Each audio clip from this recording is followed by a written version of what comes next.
So we are seeing in these different shlokas about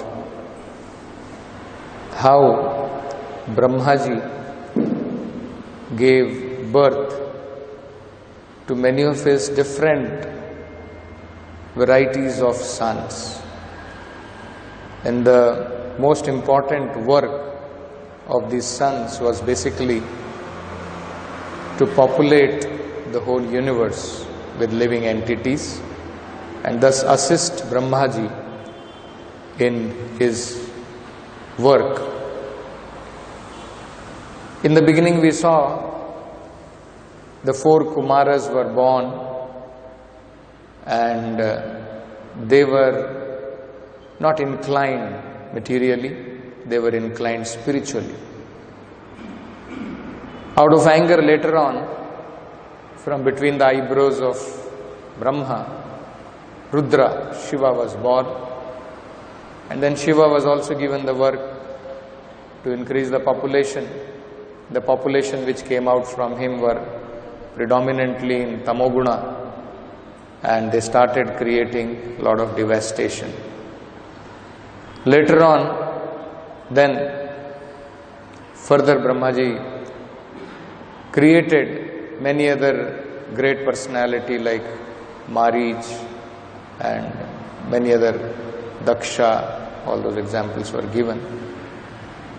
And along with them, a great saintly person, transcendental devotee of the Lord, Narada, was also born from Brahma from his transcendental state. And then we saw that how lust and desire, all these conditions also became manifested from various parts of Brahma. And here it is said, sage Kardama, husband of great Devahuti, was manifested from the shadow of Brahma. And then in concise form it is said, Manaso dehatas-chedam jagne vishvakruto jagat. That either from Mana, from the mind of Brahma, or from different parts of body of Brahma, all these different sons were born. So Prabhupada in the purport makes a very important point. Prabhupada says that actually Brahmaji is predominantly in the mode of passion, and there is also ignorance and goodness.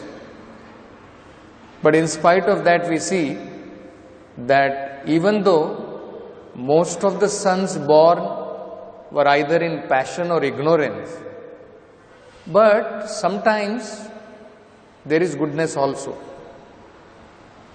So even though predominantly there is passion or ignorance, but sometimes goodness also becomes manifested.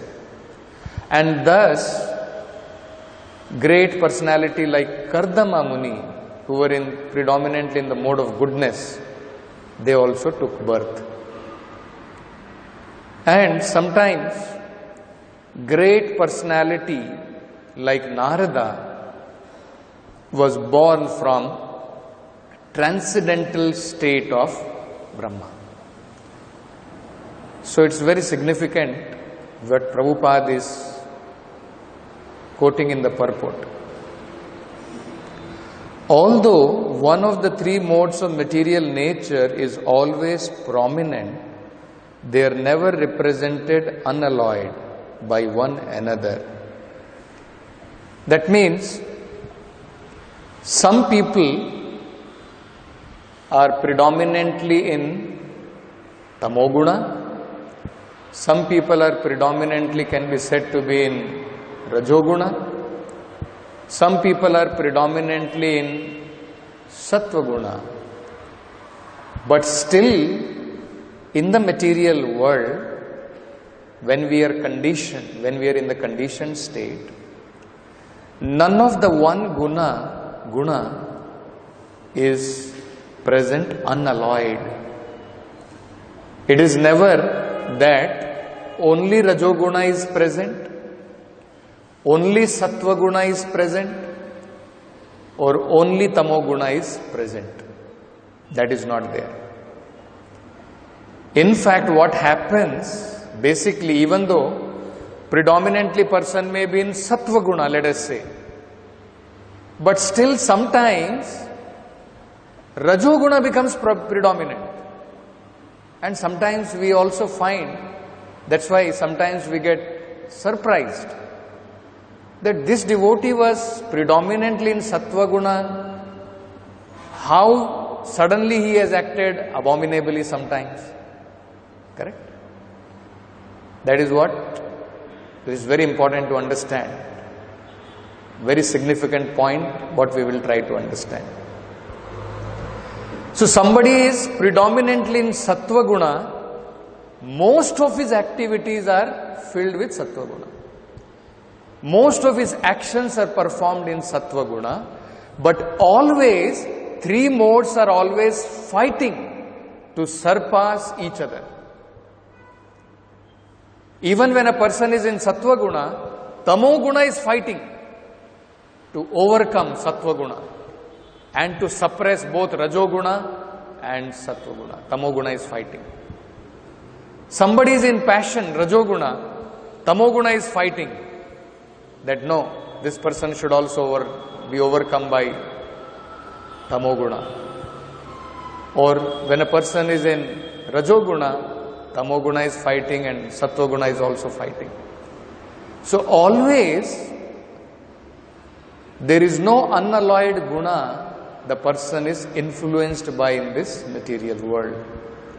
He is always influenced by a combination of these three gunas, but one of them becomes predominant in his life, but at other times, other gunas also try to surpass and they become prominent sometimes. So very significant point, we will try to understand from what Prabhupada is saying here. Because the example here is given is that Brahmaji is predominantly in Rajoguna. So most of his population should have been, actually most of his population is either in Rajoguna. Maximum of that is in Rajoguna, and that is what we see. Maximum people in the world are all fruity workers, right? That is a sign of Rajoguna. The whole modern civilization, Prabhupada says, is a product of Rajoguna. Right? But then we also see he had sons like Rudra who were predominantly in Tamoguna, and all the population of Rudra were in Tamoguna. And then there were great personalities like Kardama Muni, he is in the mode of goodness. So we may wonder that how it is the person is in the mode of Rajoguna. Sometimes son is born who is in Sattva Guna. Some sons are born in Rajoguna. Maximum of his sons are in Rajoguna, and then many of them in Tamoguna. And sometimes here and there we find example of Kardama Muni born in Sattva Guna. So Prabhupada is utilizing that and explaining how the modes of material nature are fighting with each other to become prominent in one's life. So this we will try to understand, that how in our life these three modes of material nature are fighting. We want to be in Sattva Guna more and more. We want to get up early in the morning, come for Mangalarati. But then Tamoguna and Rajoguna, they are also fighting to take over, to surpass that Sattva Guna. So how we should become transcendental to all of them, and predominantly we should try to remain in Sattva Guna. We will try to understand this in today's class. So Prabhupada is saying, although one of the three modes of material nature is always prominent, they are never represented unalloyed by one another. Even in the most prominent existence of the two lower qualities, the mode of passion and ignorance, there is sometimes a tinge of mode of goodness. So now, what do we gain? What do we understand by this? What is the positive significance in our Krishna conscious understanding? which we can apply in our life by understanding this. That even though sometimes there is predominantly influence of Rajoguna and Sattva-guna, still we can find tinge of Sattva-guna. When there is predominantly Rajoguna and Tamoguna, still we can find a tinge of Sattva-guna. What we can understand. In application part, how do we try to utilize this understanding? Bhagavatam.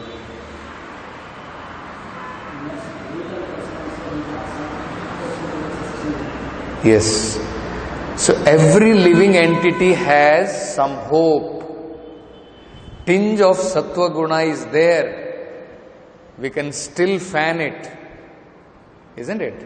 Actually, Prabhupada said this. When he went to the Western countries, when Prabhupada was in Jaladuta, he pointed this out. Maximum population is in mode of Rajoguna and Tamoguna. He is praying to the Lord, my dear Lord, how will they understand your message? Maximum of the population is in Rajoguna and Tamoguna. So I am just praying to you for your mercy, because I do not know how they are going to understand this message. So even though maximum of the people are in the mode of Rajoguna and Sattva-guna, there is hope for people. And what is that hope? That also Prabhupada says. Then Prabhupada pointed out verses from Srimad Bhagavatam. Yes, there is a hope. The hope is Shanvatam Swakatha Krishna Punya Shravana Kirtana. Just by hearing Krishna Katha, they understand, they don't understand, their life will become completely auspicious. These lower modes of material nature will become vanquished. Nashta prayeshu abhadreshu nityam bhagavata sevaya. So that is the hope we can understand. So Prabhupada is saying here, even in the most prominent existence of the two lower qualities, mode of passion and ignorance, there is sometimes a tinge of mode of goodness. In 14th chapter, there is a very beautiful description about what these material modes of nature are, how they act, how they influence, how they condition a living entity, and how they liberate from this material existence. So whole 14th chapter is about these modes of material nature. Krishna explains the intricacies of these modes of material nature, how they act, how they condition the living entity. It's very beautiful description, and it's very enlightening to know how particular mode of material nature is acting. And when we see people, actually we can make out the person is influenced by goodness, is influenced by Rajoguna, or is influenced by Tamoguna. So accordingly, we can preach Krishna consciousness, we can try to give them Krishna consciousness gradually so that they can transcend from the three modes of material nature. So, Krishna first describes about the mode of goodness. First, Krishna begins by saying that out of these three modes of material nature, better relatively, Krishna uses the word nirmalatvat. Relatively, out of the three modes of material nature, Sattva Guna is purer.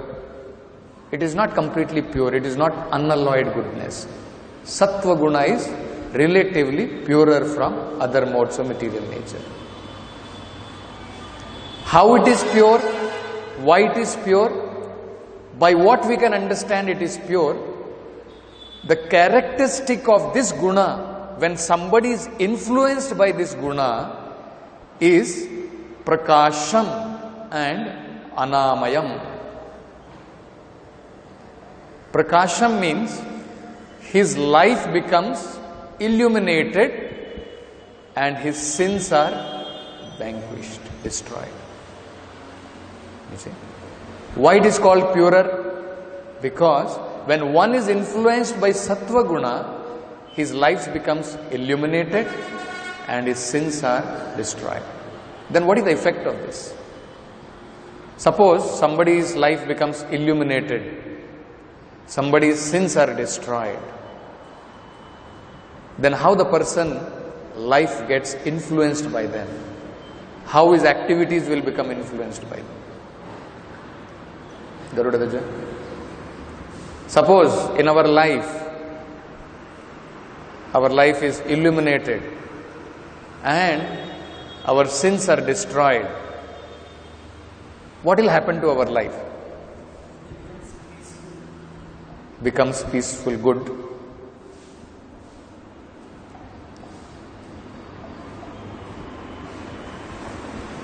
Ram Gopal. He knows what to do, what not to do. Very good. Anything else?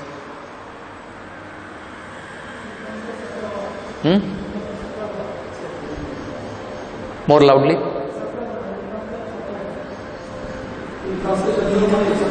No, Sattva-guna is right. What is the change in his life from the influence of Sattva-guna?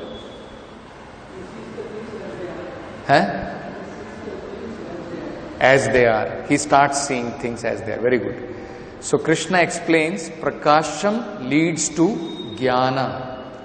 When his senses becomes illuminated, what does it mean? His eyes becomes illuminated, his senses becomes illuminated means he acquires proper discriminative knowledge. So it leads to Jnana. And Anamayam, when his sins are destroyed, he becomes peaceful and happy.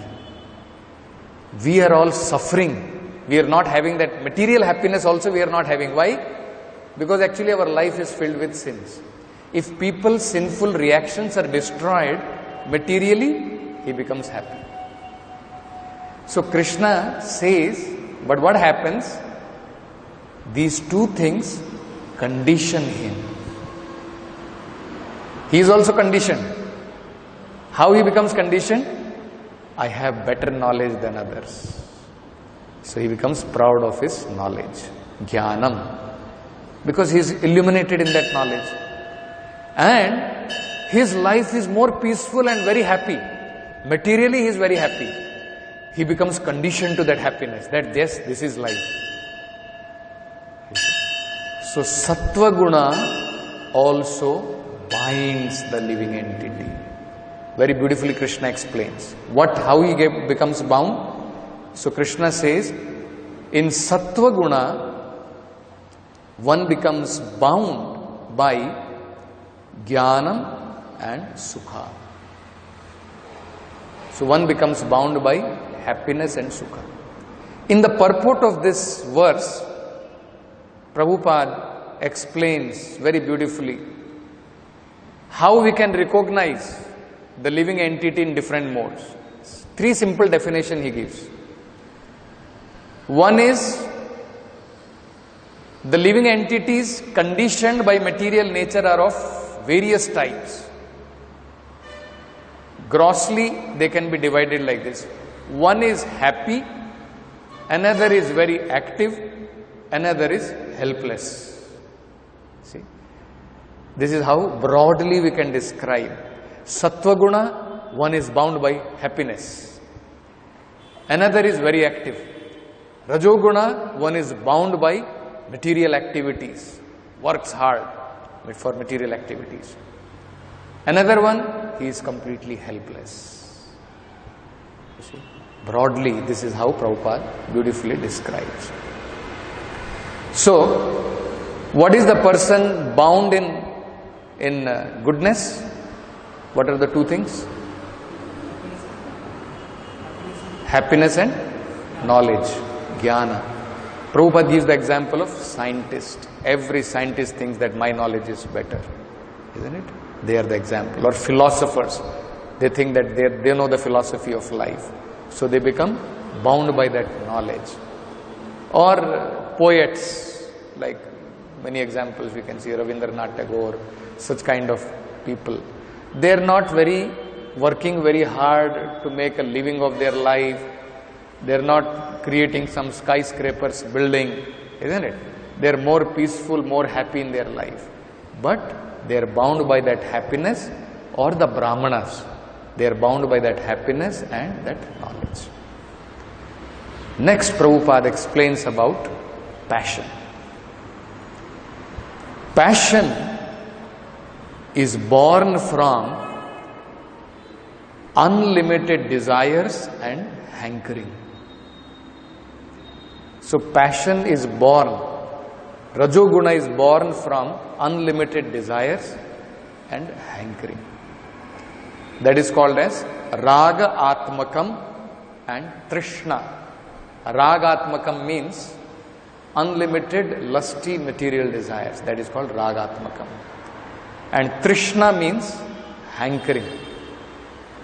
So when a person hankers after fulfilling his material desires, and the result of that is he performs fruitive activities.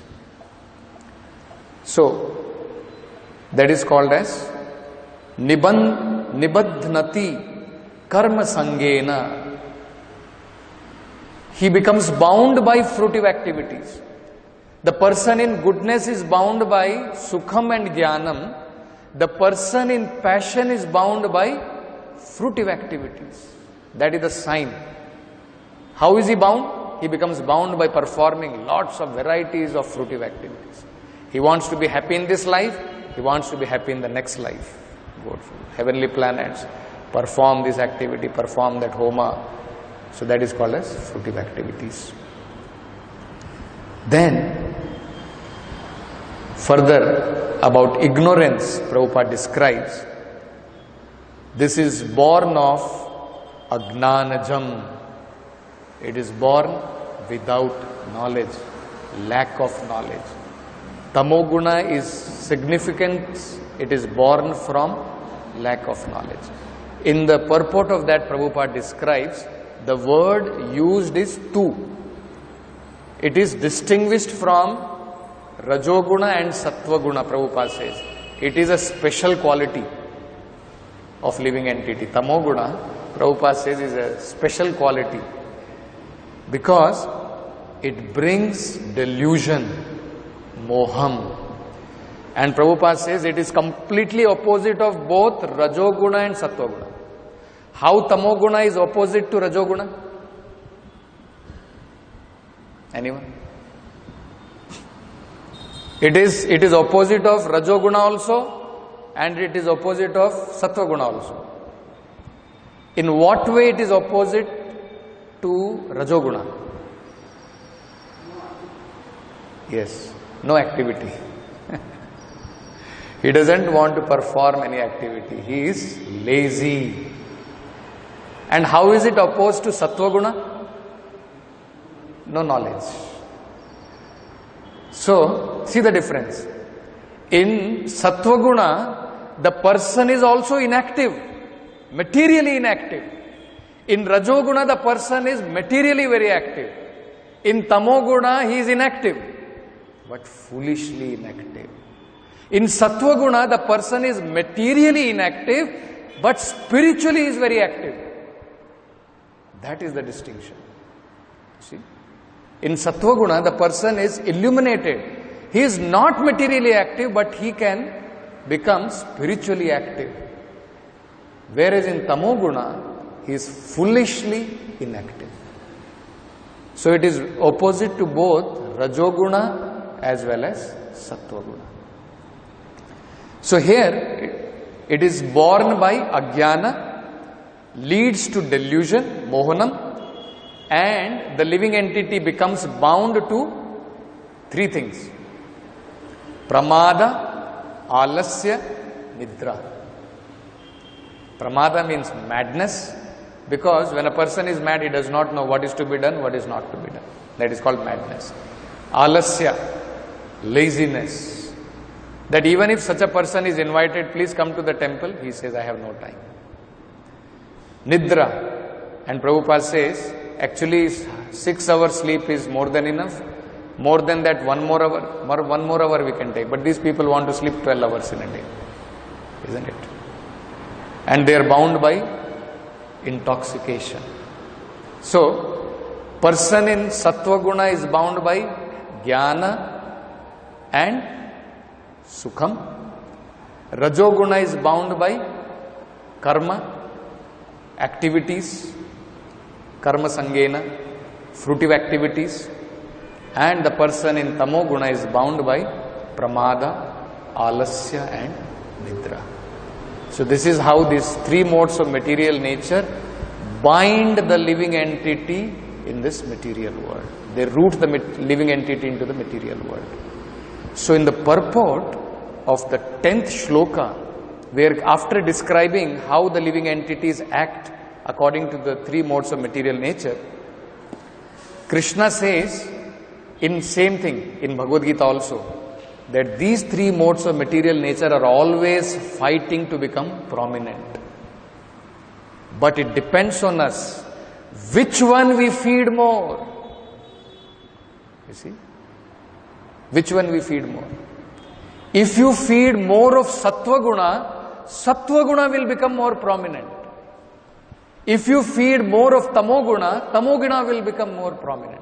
Similarly, it is about Rajoguna. You see? So then Krishna will describe how to make one of these modes more prominent.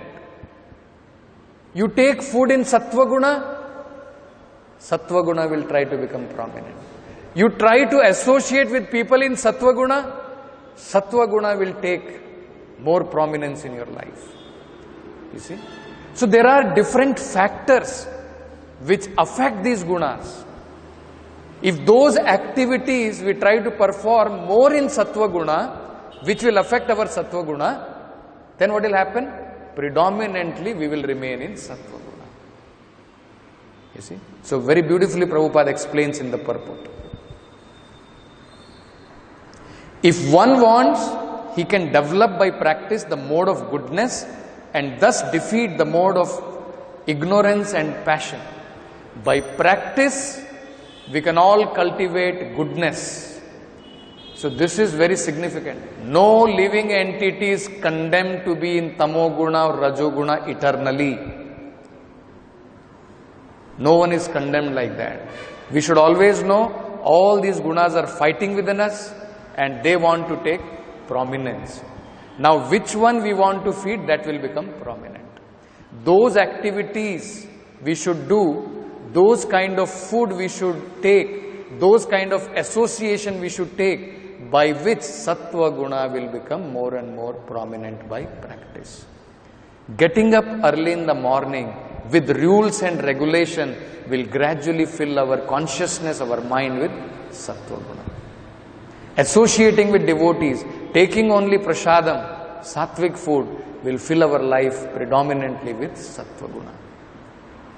Performing the austerities like Ekadashi, all these things will gradually fill our life with more and more of Sattva Guna. You see? So, that is what Prabhupada is saying. By practice, we can make one of these gunas prominent. It's very easy to understand, isn't it? Like we are all here, right? The more we associate with devotees, we don't have hankering for tea and coffee. Just 10 days you can try to be with karmis. Just few days you can try to be with karmis. You will find they will start smoking, drinking. Forget about chanting, that is different thing. Even taking up to those, passionate or ignorant activities we will take to. Why? Because all these things influences the different gunas. So this is a very significant point which Prabhupada is making. By practice we can make one of these gunas prominent in our life. And then Prabhupada further gives that one should not think, let me be satisfied by having goodness. We should know goodness is not unalloyed goodness. and it will not remain eternally with us. The other modes are still fighting, and when they will become prominent, we do not know. So we have to transcend even sattva guna. Best way is come out of these three gunas, from wherever we may be. Predominantly try to be in sattva guna, but the goal is not to remain in sattva guna. Goal is to come out of the sattva guna also. Crossover. So that Prabhupada says. Although there are these three modes of material nature, if one is determined, he can be blessed by the mode of goodness. And by transcending the mode of goodness, he can be situated in pure goodness. You see? What is factor required to be in goodness? Determination. See? So, if we are determined, we can remain in goodness, and by performing devotional service, we will come out of these three modes of material nature. We can transcend even goodness. See? Which is called Vasudeva state, a state in which one can understand the signs of God. By the manifestation of particular activities, it can be understood in what modes of material nature one is situated in. So, the most important activity by which one can transcend the three modes of material nature. So, after this question is asked by Arjuna, how can one transcend the modes of material nature? So then, Krishna describes, Mam cha yo avya vicharena bhakti yogena sevate sagunan sammaitetan brahma bhuyaya kalpate. Anyone who is engaged in avya vichari bhakti to the Supreme Personality of Godhead, he can immediately transcend the three modes of material nature, and he immediately comes to the platform of Brahman. You see, he comes to spiritual platform. That means he has transcended the three modes of material nature. And the devotional service begins with chanting and hearing. So that is what Prabhupada had, that hope that this message of Srimad Bhagavatam, by your mercy, when I recite to these people, you give me the mercy so that whatever I speak to these people, this Krishna consciousness, this message of Srimad Bhagavatam, that these people will be able to accept, and gradually their Rajoguna and Tamoguna will be destroyed, and they will come to the mode of goodness, and gradually they will be able to transcend even the mode of goodness, and they will attain the state of Shuddha Sattva or Vasudeva Sattva. So we will stop with this. Granthara Srimad Bhagavatam ki jai, Srila Prabhupada ki jai.